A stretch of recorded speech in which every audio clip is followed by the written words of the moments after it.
Are we facing a third leg of the financial crisis? Find out what's going on in the global economy by being a part of one of the most exclusive business gatherings in the Asia-Pacific region. Access actionable advice from the world's most influential thinkers and leaders.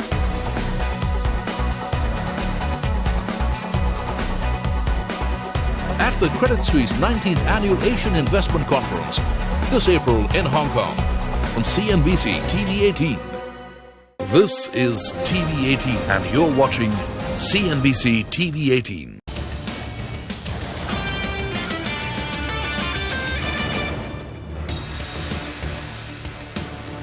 Good morning and welcome to Business Saturday in the Mumbai News Centre. I am Ridhima Bhatnagar. Let's kickstart the show with a quick check of all the headlines. Tata Steel has a responsibility to find a credible buyer and British government should be ready for temporary national situation, says the Labour Party MP from Port Talbot. Also says the proposal from Liberty House's Sanjeev Gupta raises as many questions as answers. That's a CNBC TV18 exclusive. Healthcare takes a backseat in the face of a severe drought in Marthwara. Shortage of water forces hospitals in Latur to drastically cut down on surgeries. Only emergency operations allowed. CNBC takes you inside Mossack Fonseca, the law firm at the heart of the Panama Papers. The co-founder says he had no knowledge that world leaders like Putin, Cameron and others were using their company to allegedly set up offshore accounts. Space travel just got a step closer. Elon Musk's SpaceX launches a reusable rocket and lands it back on Earth in its fifth attempt. It's a stunning achievement in terms of visual style and even manages to give us characters that we genuinely care about. Don't miss it. And Mowgli is back and the Jungle Book gets some rave reviews. Well, those were the headlines. Straight to Wall Street then. A turbulent week has come to an end. Major indices managed to eke out marginal gains on Friday. After a good start, the rally fizzled out with stocks ending well off the day's high point. All the major indices have lost over 1% this week. And back home, it was a flat close on the Lal Street as the benchmark indices moved in a narrow band. Nifty ended 8 points higher and closed at 7,555. The Sensex took a slight hit and ended 11 points lower. The mid-caps were the outperformers of the day and ended 0.7% higher. The Bank Nifty too closed 0.25% in the green. Now, this is the worst week on 6 weeks on the Lal Street. Let's talk about the top story this morning. The onus is on the British government and Tata Steel to find a credible buyer for Port Talbot steel plant. Now, that's the word from the British MP of Port Talbot, Stephen Kinnock. Speaking exclusively to CNBC TV18, Sanjay Suri from the outside the steel plant, Kinnock also said that the British government should be ready to temporarily nationalise the plant if Tata Steel cannot really find a suitable buyer. We are here at Port Talbot and that's the Tata Steel plant right here. And you look at the smoke and you think these days that's £1 million a day going up in smoke. But really, is it that bad and does it have to be that bad? We are joined by Mr. Stephen Kinnock, the MP for the area. Is there hope here? Yes, absolutely. We remain optimistic that a reasonable and very reliable buyer will emerge in the coming days and weeks. I remain confident that that will happen. The official sales process will launch on Monday, and then I think we'll see some very interesting proposals coming forward. There's potentially a very interesting management buyout option out there and a number of other interested parties. So we remain cautiously optimistic. There have been reports that the losses have been coming down. Is that a sign of some hope? Yeah, absolutely. My understanding is that some of the measures that have been taken against the dumping of Chinese steel are beginning to bite, and also the energy-intensive industries compensation package has finally come in, and so that's beginning to have a positive impact on the numbers. Of course, there's still a long way to go and some very tough decisions that still need to be made, but the priority now is to find a reliable buyer and to find that buyer as quickly as possible. But that buyer will inherit a lot of liabilities, not least the pensions. Is it possible really and realistically to handle all that? Well, my view at the moment is that Tata Steel is contractually obliged to fulfill its obligations on the pension scheme, and I understand that that will continue to be the case. Now, it may well be that the government and Tata Steel and the new buyer are able to negotiate some kind of arrangement where the government takes on some of the liability, Tata Steel and the new buyer. There should hopefully be a way through that problem, but let's not forget that Tata Steel is the contractually obliged party in this case. There have been some suggestions of moving from a blast furnace to an arc furnace. Now, what exactly does that mean for production and for jobs? Well, the blast furnace is the heart of the steel making process here in Port Talbot, and it accounts for, well, the heavy end, as we call it. So the blast furnace and the closely connected parts of the process account for about 60% of the workforce. What goes into the blast furnace gives you a huge amount of flexibility in terms of the steel that you can produce at the end of the process, and also our customer base here, all of the the Nissans, the Hondas, the Jaguar Land Rovers that rely on the high-end, top-quality steel that comes out of this steelworks, at the moment, that is set up for a blast furnace model. So the big question I have is, what impact would replacing a blast furnace with an electric arc furnace have on jobs?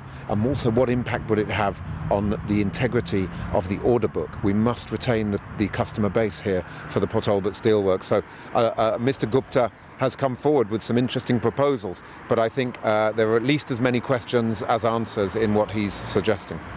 You've spoken of some possibly remedial government measures.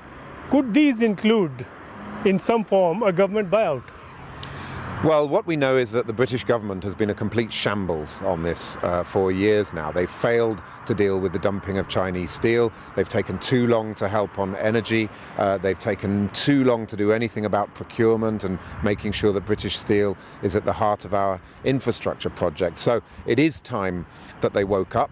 It is time that they act, and if that means acting so that if we get to a stage where we're unfortunately not able to find a buyer, then I think the British government needs to be able to step in and ready to do so with a temporary, time-bound nationalisation, just in order to buy more time for the right buyer to come forward. But the priority is to find a buyer as quickly as possible so that nationalisation isn't necessary. But given the abject failure of the British government over the last 3-4 years in this case, I do think they have to absolutely be ready to step in and help.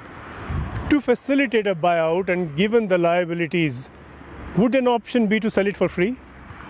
Yes, I think that Tata Steel should be ready to look at that option. I mean, my understanding is that Tata Steel want to get out, and they want to sell because the costs of a full closure would be enormous. I mean, just think of the environmental liabilities that you would have closing down a plant like that. Closing the blast furnace, the environmental clear-up, the restoration of the land.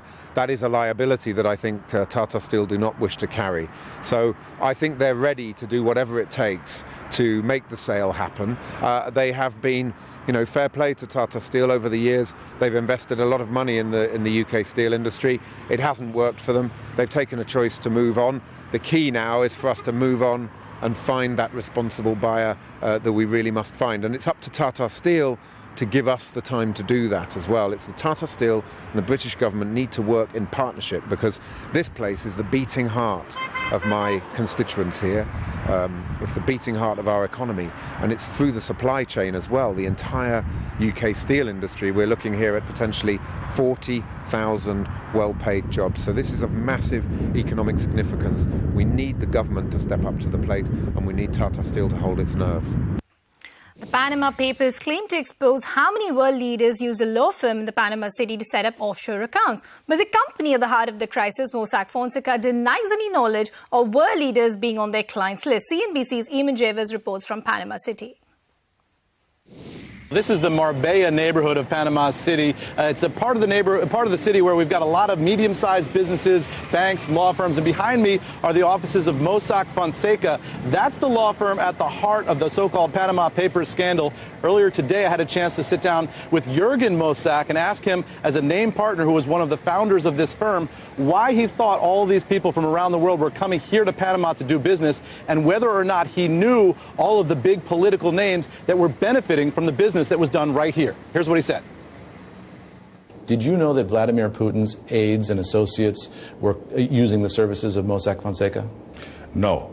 When we find out names like Putin or like other heads of state, it is always through the media. It means that... Did you know that 8 members of the Chinese Politburo were using your services? No, of course not. Did you know that David Cameron's family had used your services? No. And why not, sir? I mean, your name is on the front door here. Wouldn't that be something that you would want to know as the business owner?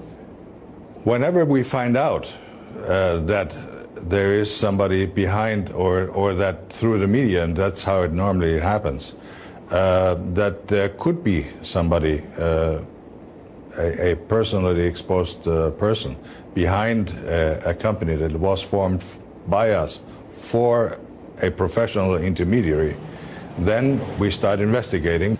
Ultimately, what the law firm is arguing here is that they simply incorporate the shell corporations here, and they do it often with intermediaries overseas that are law firms and professional services firms. They say they try to find out who the ultimate beneficiaries of those corporations are, but they say in the past there simply was no such thing as due diligence here in Panama City and in many places around the world.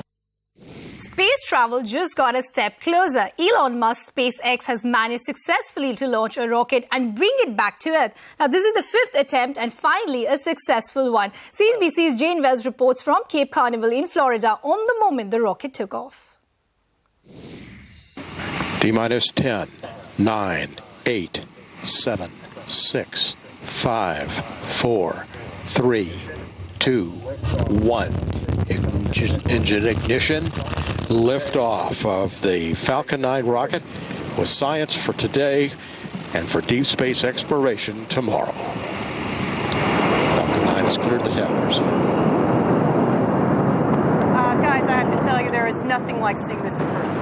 Whoa, here comes the rumble. I feel it across the Cape. In about another 40 seconds, the rocket is going to have its maximum stress. This is a key period when it reaches 1 minute and 11 seconds. Whoa, that's loud. After liftoff. We are now 30 seconds away from that critical moment.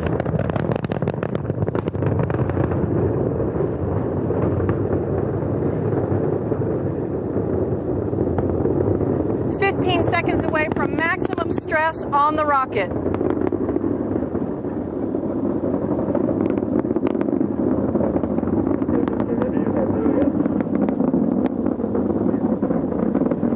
Right now, it is hitting peak stress. It has passed through that move, and now what's going to happen is about another minute, 20 seconds, the first stage engine will cut off, and then the first stage will separate, and as Dragon and the second stage continue on to the space station, SpaceX, independently of NASA, will begin trying to bring that first stage back down to Earth, landed on a floating drone ship that they've named Of Course I Still Love You. That will happen approximately 9 to 10 minutes after launch, so maybe in about 8 minutes from now. But it will be up to SpaceX to let us know if they are successful. Well, that was the launch, and SpaceX confirmed that they managed to land the rocket successfully on a robotic drone in the ocean. Well, time for a short break, but coming up, healthcare takes a backseat in the face of a severe drought in Maharashtra's Latur district. All those details when we get back. Stay tuned.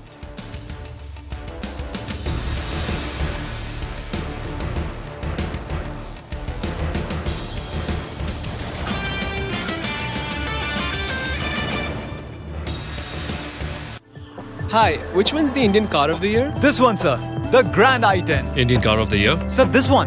The Elite i20. Can we see the Indian car of the year? Creta, the perfect SUV. All of them are the Indian car of the year.